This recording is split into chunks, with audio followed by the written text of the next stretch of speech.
Bienvenue sur l'entreprise de demain, le podcast qui porte la voix des pionniers qui œuvrent à une entreprise conjuguant humain, impact et performance. Le podcast qui inspire les DRH, les dirigeants, les managers, qui leur donne envie et les clés pour agir. Je suis Delphine Zanelli, conférencière, formatrice et facilitatrice. Mon métier, faire de vos managers des leaders qui libèrent le potentiel de leurs équipes et stimulent la croissance de leur entreprise. Ce podcast n'est pas un mode d'emploi. Mon ambition, ici, est de poser les vrais sujets, ceux qui vous questionnent au quotidien, de les aborder avec des profils d'invités variés, d'apporter un regard nuancé et de proposer des clés d'action très concrètes. Libre à vous d'y piocher ce qui vous inspire et qui fait écho avec les problématiques que vous rencontrez dans le contexte de votre entreprise, pour faire de vos managers des leaders ou devenir le leader que vous voulez être.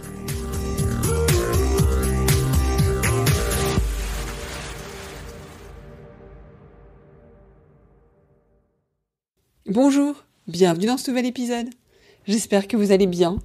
On en est à l'épisode 5 de la saison intitulée Leadership et authenticité, la saison 6 du podcast, saison anniversaire des 5 ans du podcast. Pourquoi est-ce que j'ai choisi de faire cette saison, cette thématique ? Parce que on me pose 10 fois par jour cette question, qu'est-ce qu'un bon manager ? Moi je réponds, c'est d'abord un leader. Aussi parce qu'on me demande souvent, et c'est normal, comment réengager les équipes, notamment les plus jeunes, comment faire travailler les générations ensemble, comment permettre à chacun d'être soi dans l'entreprise, de donner le meilleur de soi. Et bien je réponds, développer le leadership de vos managers. Donc cette saison, j'y tenais et je la prépare depuis de nombreux mois. Il y a 10 invités, aussi passionnants que puissants, aussi avec des horizons complètement variés et qui sont chacun très singuliers. Vous en avez déjà entendu 4, aujourd'hui le 5e. Et comme j'ai fait cette interview il y a quelques mois, certains ont changé de poste, donc vous le découvrez au fil de l'eau. Alors, avant de vous dévoiler l'invité du jour, je voulais remercier mon partenaire pour cette saison qui est UKG. UKG, c'est un éditeur de solutions de gestion des temps, de planification et de solutions RH, dont la mission est de simplifier les process au sein de l'organisation pour améliorer l'expérience collaborateur, l'engagement et les performances. Donc justement, comment devenir un leader ? En dégageant du temps pour soi et pour ses collaborateurs pour pouvoir développer cette posture, développer ses compétences et libérer son potentiel. Donc pour moi, ça faisait tout à fait sens de les avoir sur cette saison et je les remercie. Passons à l'invité du jour. Dans cette saison, je souhaitais avoir le regard d'un dirigeant outre-Atlantique, un dirigeant français, parce que le podcast est en français. Pourquoi je souhaitais avoir ce regard ? Parce que cette notion du leadership, c'est une notion que moi j'ai croisée très tôt dans ma carrière, puisque j'ai travaillé pour beaucoup d'entreprises anglo-saxonnes qui étaient déjà extrêmement présentes, et pas du tout forcément liée à la position hiérarchique. Alors c'est pas pour ça que la notion n'a pas aussi évolué outre-Atlantique et maintenant, dans les 30 dernières années, on en parle d'ailleurs, mais elle est quand même, elle a pris racine outre-Atlantique, et donc j'ai l'immense chance de vous proposer un échange aujourd'hui avec Stéphane Charbonnier. Échange que j'ai eu au printemps dernier, alors qu'il était encore DRH de L'Oréal aux US. Il a depuis quitté L'Oréal, quitté ce poste, pour prendre sa retraite, mais ce qui est intéressant en plus, c'est que Stéphane a fait une grande partie de sa carrière aux US et a travaillé pour des entreprises emblématiques.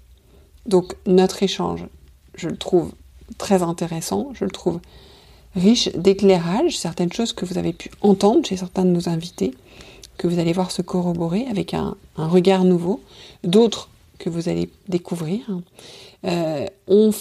Stéphane fait vraiment le lien entre la culture US et la culture française, fait le pont entre les deux, l'évolution du leadership comme je vous disais aussi.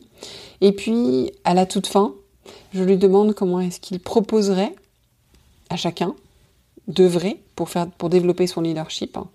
Et vous allez voir, il fait une proposition qui pour moi fait écho et sens avec ce podcast, donc j'en suis ravie. Donc surtout, écoutez-le jusqu'à la fin. Donc voilà, donc encore un excellent épisode. Et lundi, comme chaque lundi, je viendrai vous proposer un épisode complémentaire, puisqu'en fait dans cette saison, je diffuse systématiquement une interview avec un invité et je tire un fil le lundi dans un épisode pour développer votre leadership.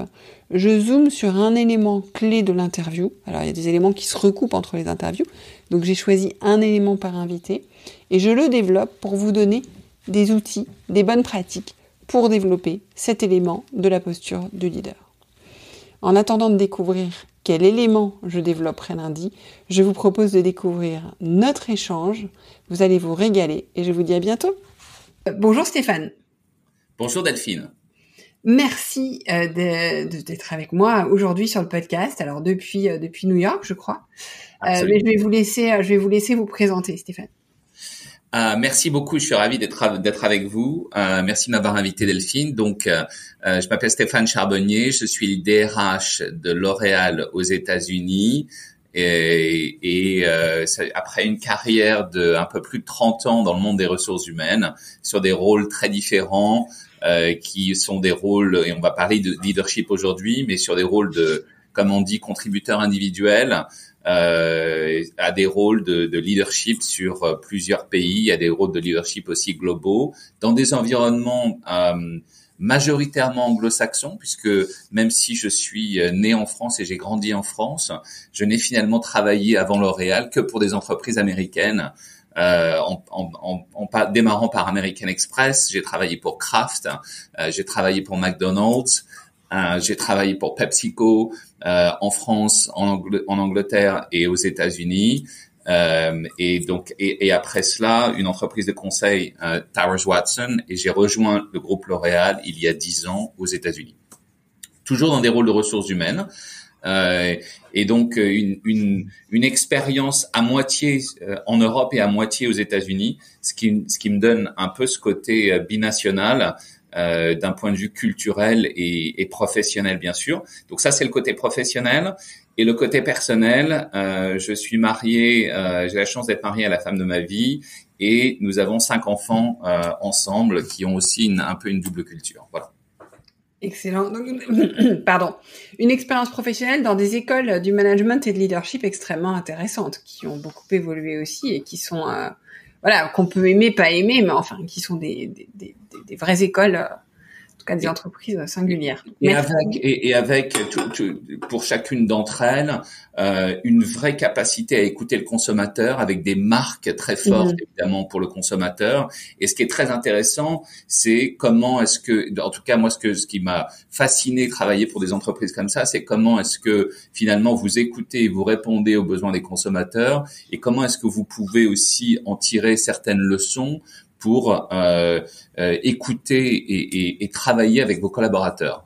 De la même manière qu'on parle de consumer experience, qu'est-ce qu'on fait avec les marques, comment est-ce qu'on parle aux consommateurs, je pense qu'il y a un grand parallèle et une grande similarité entre consumer experience et employee experience dans le futur. Mais c'est un autre débat, mais c'était très intéressant en tout cas. C'est vrai, c'est un sujet à part entière, c'est un sujet complexe parce que de la même façon que les clients sont de plus en plus complexes à lire, les collaborateurs aussi.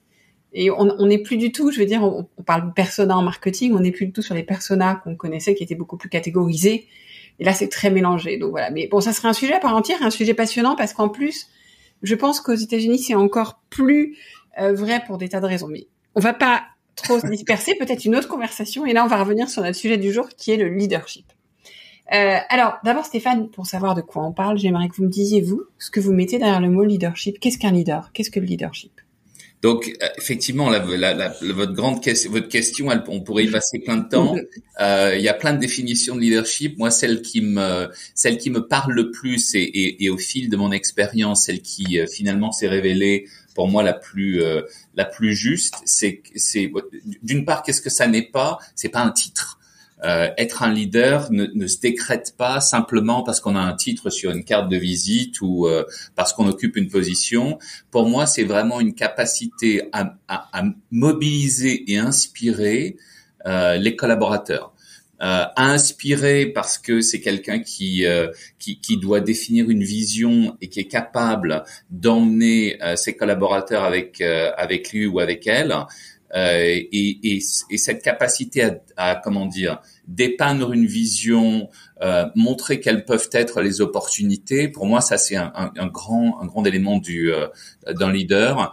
Et cette capacité à finalement à donner envie aux autres de dire bah oui, j'aime cette vision, j'aime cette direction et on va y aller.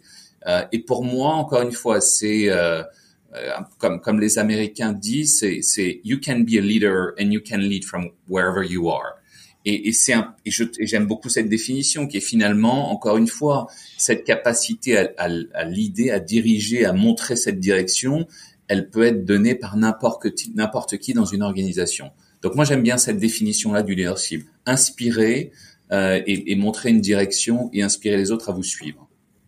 Alors justement, on en parlait juste avant l'enregistrement.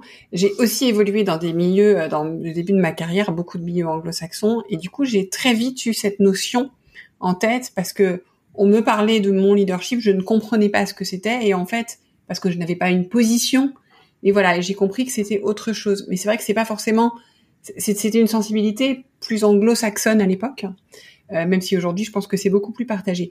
Et justement, est-ce que vous pouvez nous parler un petit peu de la spécificité, comment est-ce que vous voyez le leadership s'exercer donc outre-Atlantique, aux États-Unis, et puis comment vous l'avez vu évoluer aussi dans son exercice? Alors, absolument. Juste peut-être sur finir sur l'aspect du leadership, il y a évidemment un aspect important de la définition du leadership et de l'évolution. C'est on parle de finalement lead oneself, lead others and lead organization. Et je pense qu'encore une fois, c'est important de se dire il n'y a pas qu'un modèle de leader, il n'y a pas qu'une position de leader, et on peut avoir une attitude de leadership dans différents moments. Alors pour revenir maintenant à votre question, comment est-ce qu'on définit le leadership en Amérique du Nord et puis qu'est-ce que j'ai vu évoluer? Je pense que d'abord le leadership en Amérique du Nord, si je compare par rapport à un pays que je connais aussi un peu pour y avoir débuté ma carrière, qui est la France, il y a une notion de reconnaissance, de félicitations, de célébration, de reconnaissance positive qui a toujours été beaucoup plus présent dans un contexte nord-américain par rapport à un contexte français. C'est vrai que les modèles français, alors après je les vois évoluer aussi, mais les modèles français ont toujours été centrés sur finalement qu'est-ce qu'on peut mieux faire par rapport à un modèle américain qui est plus finalement célébrer la moindre petite victoire, la moindre petite réalisation pour renforcer la confiance en soi de l'individu et finalement ce leadership très positif.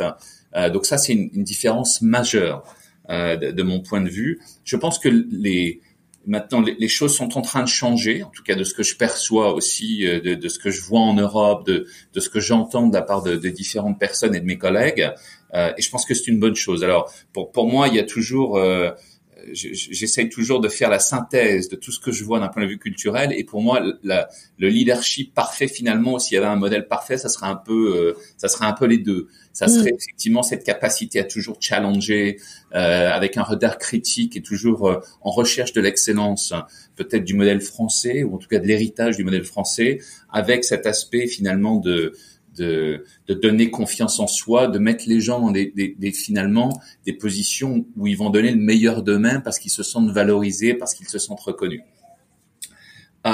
Et c'est une bonne transition pour moi de ce que j'ai vu en termes d'évolution sur ces dernières années. Comme vous le savez, Delphine, on a traversé dans le monde entier des crises importantes, des crises économiques, des crises sanitaires, des crises politiques, des crises sociales et sociétales. On est toujours dedans. Donc ça, pour moi, ça, de la même manière que ça a changé un peu la face des différentes business et de ce que les sociétés ont eu à faire face, je pense que ça a aussi accéléré un nouveau modèle de leadership. Et ce nouveau modèle de leadership, c'est un modèle qui est basé finalement sur l'empathie, qui est basé sur une notion de bien-être, qui est basé sur une notion d'écoute très différente, et qui est aussi basé sur finalement une notion d'une plus grande reconnaissance des autres. Et cette notion, certainement qui est très très présente aux États-Unis, dont on parle, c'est cette notion de belonging, d'appartenance. I see you.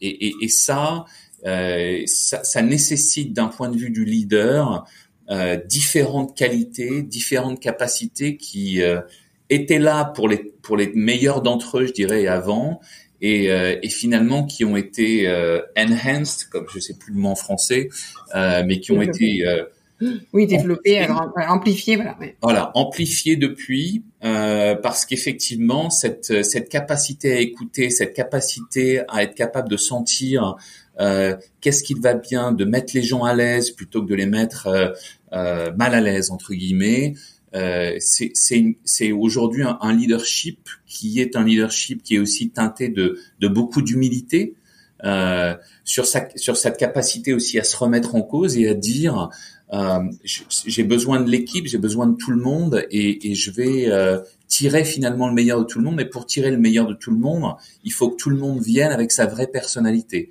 Et ça, c'est une capacité à mettre les gens à l'aise, à retirer cet aspect hiérarchique et finalement où on met les gens peut-être dans une situation où ils sont pas confortables à être eux-mêmes. Ouais. Et c'est ce fameux, quand vous dites ce fameux ICU, c'est-à-dire vous évoquiez pas la reconnaissance comme le remerciement. Vous évoquiez là la reconnaissance comme le fait de, je vous reconnais en tant qu'individu et je vous je vous prends comme vous êtes, voilà. Et donc, et ça c'est vrai que c'est une notion qui est pas évidente. Comment vous le faites concrètement? Comment ça peut prendre forme? Parce que parfois c'est une connexion qui est rapide quand vous êtes leader, vous rencontrez les gens assez rapidement et il faut établir rapidement cette connexion pour que les personnes puissent être elles-mêmes quelque part. Et je pense que ça se fait encore une fois en étant très humble, en étant curieux et en posant des questions plutôt qu'en faisant des affirmations, en n'hésitant pas aussi à partager des questionnements et des choses personnelles, parce que on parlait de l'évolution du leadership. Je pense que l'évolution du leadership étant sur un piédestal, ayant toujours la décision finale, peut-être le bon savoir, etc. Évidemment, tout ça, c'est un modèle et on s'en est bien rendu compte, qui n'était pas vraiment réel. Parce que les leaders ont aussi des doutes, les leaders font aussi face à des situations de crise d'un point de vue professionnel, d'un point de vue personnel, et finalement en partageant tout ça de manière très ouverte, très authentique, ça aide les autres et c'est ce que Amy Edmondson a défini par le psychological safety. Et donc quand les gens pensent et sentent qu'ils sont confortables, les gens vont se livrer, les gens vont être ouverts. C'est d'un point de vue professionnel en disant tiens, finalement là-dessus I'm struggling, je ne sais pas comment le prendre, comment est-ce que tu ferais. Donc c'est être capable aussi de montrer une certaine vulnérabilité sur la manière d'aborder les choses. Donc ça, c'est d'un point de vue professionnel. Je pense que c'est aussi d'un point de vue personnel, être capable de dire aujourd'hui, je quitte le bureau à 3h ou à 4h parce que ma fille, mon fils, je vais les chercher à l'école où il y a quelque chose qui se passe qui est important. Et je pense que c'est ça aussi, montrer une certaine humanité qui fait que les gens ont aussi envie d'être plus confortables. Donc je pense que c'est cette routine qui finalement après va montrer aux gens, oui, he or she really means what they say. Alors vous avez parlé de deux choses sur lesquelles je voulais revenir. La première chose, c'est la sécurité psychologique. Et c'est vrai qu'on attend du leader beaucoup de ça, mais je pense que c'est encore plus fort avec le fait qu'on est en totale insécurité à l'extérieur. C'est-à-dire qu'on est tellement dans un monde insécure aujourd'hui à des tas de niveaux qu'on attend de l'entreprise et donc du leader d'apporter cette sécurité psychologique. On a vu d'ailleurs pendant le Covid que pour beaucoup l'entreprise, même s'il n'y était pas, était un élément de sécurité, d'abord salarial, mais aussi à beaucoup de niveaux. Et je pense que dans le leadership, il y a ce rôle-là. Et bien évidemment, on peut pas faire cohabiter la notion de sécurité psychologique et l'autoritarisme. Ça ne fonctionne absolument pas ensemble. Donc je pense que ça, c'est un premier point important. Et le deuxième que vous évoquiez, c'était effectivement le leader le fait de la vulnérabilité et aussi le fait de savoir faire rentrer la juste mesure du personnel dans le professionnel. Alors, je mettais le mot juste mesure parce que parfois, je pense que nous, moi, de ma génération, moi, je suis génération X, on vient d'une école où on pouvait même pas dire qu'il fallait emmener l'enfant chez le pédiatre, ou en tout cas, fallait vraiment le faire quand là, il y avait 45 de fièvre et qu'il y avait plus de choix. à une école où tout d'un coup on se pose plus la question de prendre le rendez-vous de suivi du pédiatre au milieu d'une journée, sans jour de congé. Donc je pense qu'il y a aussi une notion d'équilibre, et je pense que le leader aussi est là pour donner cette notion d'équilibre. Comme l'authenticité. Si vous voulez, faut faire attention à pas tomber dans des travers de je suis authentique, ça veut dire que j'arrive, je me vautre, je caricature à l'extrême, mais bien sûr. C'est pas toujours facile. Donc c'est de trouver la bonne posture aussi. Et non, vous avez tout à fait raison. Et je pense nous étions dans un extrême où finalement rien ne se partageait. Et votre vie perso, finalement, je m'en moque un peu. En tout cas, j'ai pas envie de savoir et je ne veux pas savoir. La réalité, c'est que votre vie perso influe de manière significative votre vie professionnelle. Et quand vous arrivez le matin au bureau ou quand vous êtes derrière votre écran, il y a des choses qui se passent dans votre vie qui impactent. Donc, je pense que nous sommes finalement arrivés à quelque chose qui aurait dû être comme ça et qui finalement l'est. Mais je partage votre point de vue. Tout excès aujourd'hui doit être remis dans un contexte qui est il faut pas oublier que cette capacité aussi, et là je me place d'un point de vue organisationnel, le leadership c'est quoi? C'est finalement être capable d'inspirer des gens à vous suivre mais pour tirer le meilleur d'eux-mêmes, pour faire que au bout du bout, on parlait du consumer quand on a démarré, que finalement au bout du bout le client ait une valeur ajoutée. Pour la majorité, encore une fois, je parle des organisations for profit. Pour les non-for-profit, évidemment, c'est quelque chose de différent, mais pour les entreprises qui sont des entreprises, comment on dit, oui, les entreprises, tout court, pas les associations, en fait, oui. Oui, voilà, exactement. Voilà, donc c'est ça, et c'est là où c'est important. Et je rejoins votre point qui est, il faut pas qu'on tombe dans un extrême inverse. Là, mais c'est pas toujours facile, c'est une corde. Et comment est-ce que vous accompagnez concrètement, des personnes à développer leur leadership chez L'Oréal? Donc il y a évidemment beaucoup de supports qui sont donnés à nos managers et à nos leaders chez L'Oréal à différents niveaux dans leur carrière et leur évolution. Nous avons aussi des systèmes de mentoring qui existent et c'est très important. On s'appuie aussi sur, je parlais des ressources, il y a des ressources internes, mais aussi des ressources externes.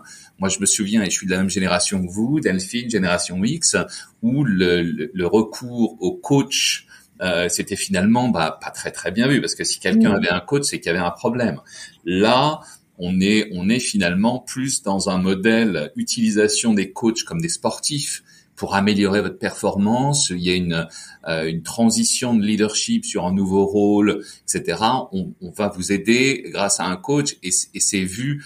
Donc, on utilise tous ces moyens-là et toutes ces ressources mises à la disposition des managers et des leaders. Mais ce qui est très important, une fois que vous avez ces ressources, une fois que vous avez défini votre modèle de leadership, que vous avez donné des ressources, ce qui est très important pour le leader, je parlais de cette capacité à écouter et à demander à ses collaborateurs, c'est de mesurer et de dire finalement, est-ce que j'ai une grande capacité d'écoute, est-ce que je vous écoute quand etc. Oui, enfin voilà. Donc et ça, je pense que c'est ça aussi qui aide les leaders finalement à se dire, ce que je fais, ça fonctionne, ou ce que je fais, ça ne fonctionne pas, et ça crée finalement une plateforme pour le dialogue. Oui. Et c'est là où je pense que aussi le leadership a évolué, c'est que maintenant, de manière beaucoup plus systématique, non seulement on mesure, c'est aussi pris en compte dans les résultats et la rémunération des leaders, comme il se doit. Et par finalement instaurant une espèce de boucle où je reçois du feedback de manière, parce que j'ai créé les conditions de safety, psychological safety dans mon équipe, c'est du vrai feedback pour mon développement, et l'équipe va m'aider là-dessus. Et moi, j'ai envie de travailler parce que finalement, en travaillant là-dessus, je vais aussi développer mon équipe à donner le meilleur d'entre elles. Oui, donc effectivement, c'est une boucle vertueuse. Et on parle beaucoup de leadership en ce moment. Pourquoi est-ce qu'on a besoin de leadership? Pourquoi est-ce qu'on a besoin de leaders aujourd'hui dans votre organisation? Pourquoi vous en avez besoin? Je pense que si je reviens un peu à ce que je disais d'un point de vue organisationnel, on a besoin de leaders dans l'organisation pour définir les stratégies, fixer les caps et emmener les équipes finalement dans ces directions. Et les leaders peuvent être différents en fonction des sujets. Les leaders peuvent être différents aussi en fonction des moments. Je pense qu'encore une fois, un leadership, ça ne se décrète pas. Et il faut, et en tout cas nous chez L'Oréal, on a une philosophie qui est et qui est aussi fondée sur un de nos valeurs, qui est l'esprit d'entrepreneur. Tout le monde peut être le leader de son projet à un moment ou à un autre, peu importe où la personne se situe dans l'organisation. Donc, je pense que cette notion de leadership est nécessaire à des organisations pour donner des dynamiques et finalement entraîner vers un but commun. Oui, ce qui est fondamentalement, en toute façon, quand on analyse les personnes que nous percevons comme des leaders, on s'aperçoit que ce sont des personnes, en fait, qui cherchent à avoir un impact. Exactement. Et on le ressent. Je pense que ça transpire. Quel que soit l'impact, quel que soit le type d'impact, voilà. On parlait tout à l'heure, juste avant, de l'évolution du leadership et des choses qu'on a vues certainement se transformer sur les 3 dernières années. Cette notion d'impact et de purpose, comme on dit en anglais, est quelque chose qui est très présent maintenant, non seulement pour les salariés, mais aussi pour cette partie de leadership qui veut finalement, non seulement a pris conscience de l'impact de ce que un leader peut faire dans une organisation et dans une société au sens large également. Oui, pour pouvoir impacter. Et je reviens un tout petit peu, pour finir, je reviens un petit peu en arrière. Tout à l'heure, vous parliez de la reconnaissance, mais là plutôt au sens de la gratification. Et vous parliez du système effectivement américain qui a, c'est de toute façon au niveau éducation, ça fonctionne déjà différemment. Mais c'est vrai que ça, je pense que dans le leadership, c'est quelque chose d'important aussi. C'est-à-dire que, vous l'avez évoqué tout à l'heure, il y a cette notion d'apprendre à courir plus vite. C'est-à-dire qu'un leader veut avoir de l'impact et pour ça, il a besoin de tout le monde. Et donc, il a besoin d'apprendre aux personnes à courir plus vite. Et je pense que c'est je discute avec beaucoup de managers, notamment sur le management aussi des plus jeunes générations, qui, elles, demandent un vrai leadership, pour le coup, parce que ce sont des personnes pour qui l'impact est important et pour qui l'écoute va être primordial. Et en fait, en leur disant, voilà, accentuer cet aspect reconnaissance qui permet de courir plus vite. Et ça ne dévalorise pas votre rôle, mais c'est quelque chose en France, enfin, en tout cas, dans les univers français, sur lesquels c'est compliqué d'évoluer. On sent quand même qu'il y a une question de mon professionnalisme presque qui est en jeu là-dessus. Et c'est quelque chose que moi j'ai ressenti certainement quand je suis arrivé aux États-Unis il y a une quinzaine d'années, où finalement cette notion de reconnaissance à tous les moments de la vie, tous les jours, ça peut paraître pour quelqu'un qui vient d'un background et d'une éducation française, vous regardez ça et vous dites waouh, c'est un peu too much. La réalité, c'est que de le voir en action, et encore une fois, comme on a commencé notre dialogue, je pense que la vérité est probablement entre les deux. Bien sûr. Et je crois que finalement les deux modèles, s'il y avait un modèle un jour qui pouvait combiner ces deux modèles-là, ça serait probablement le modèle d'éducation parfait. Mais moi, je l'ai vu. Donc, ce que je peux vous dire, c'est que je l'ai vu à l'échelle de notre famille, sur nos enfants, avec des enfants qui sont très très bons.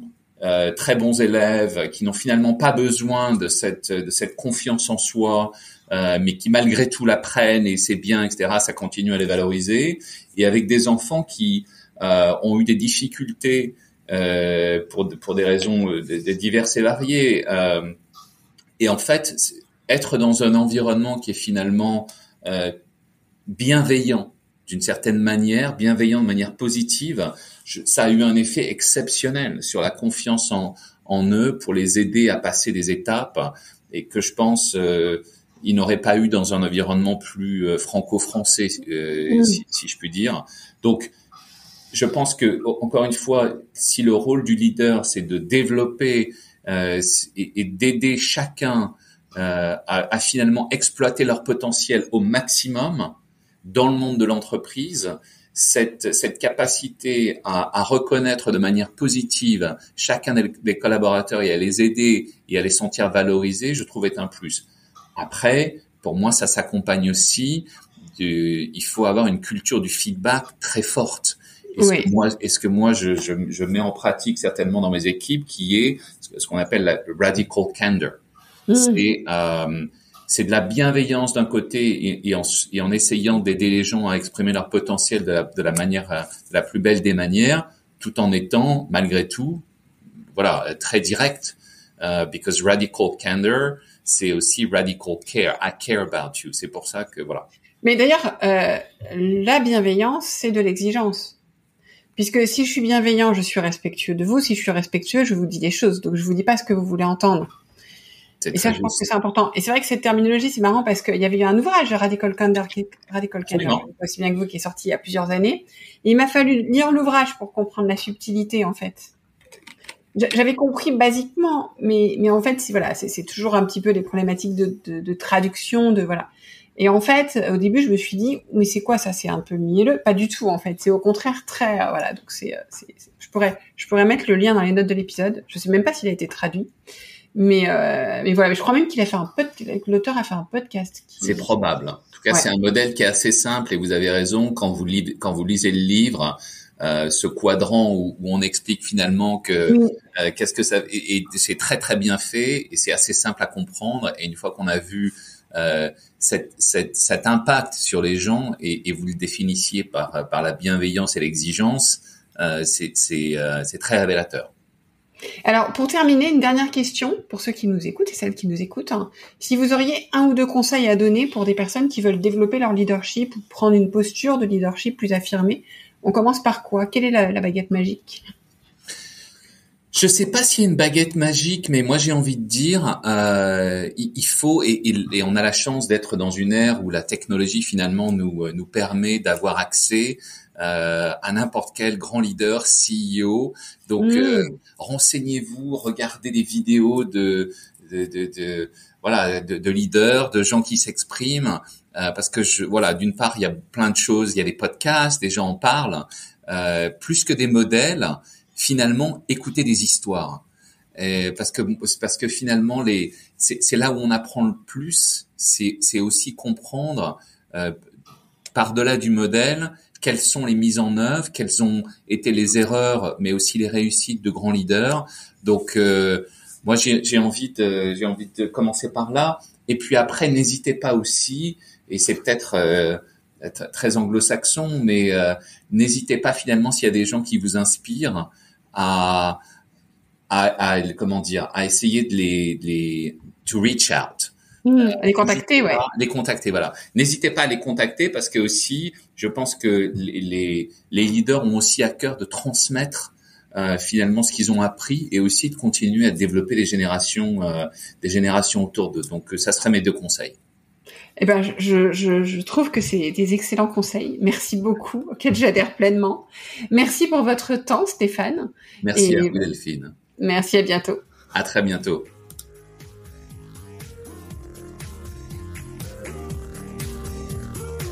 Merci de nous avoir écoutés jusqu'au bout. C'est sans doute que l'épisode vous a plu. Merci alors de le partager à 2 personnes autour de vous et de mettre une note et un commentaire sur Apple Podcasts ou Spotify. C'est ce qui nous fait ressortir dans les classements, permet au podcast de grandir, de profiter au plus grand monde, et puis ça m'encourage aussi. Et si ce n'est pas encore fait, abonnez-vous à la page L'entreprise de demain de LinkedIn pour ne rien manquer de l'actualité du podcast. Et à la newsletter, devenez le leader que vous voulez être, pour ne rien manquer des contenus exclusifs que je vous propose. Et puis, si vous avez besoin d'accompagnement dans le développement de votre leadership ou de celui de vos managers, ou si vous cherchez la prochaine conférence qui inspirera vos managers, écrivez-moi, j'interviendrai avec plaisir. Je prends toujours grand soin de mes auditeurs et auditrices. J'adore travailler avec vous. Merci encore pour votre écoute et à la semaine prochaine.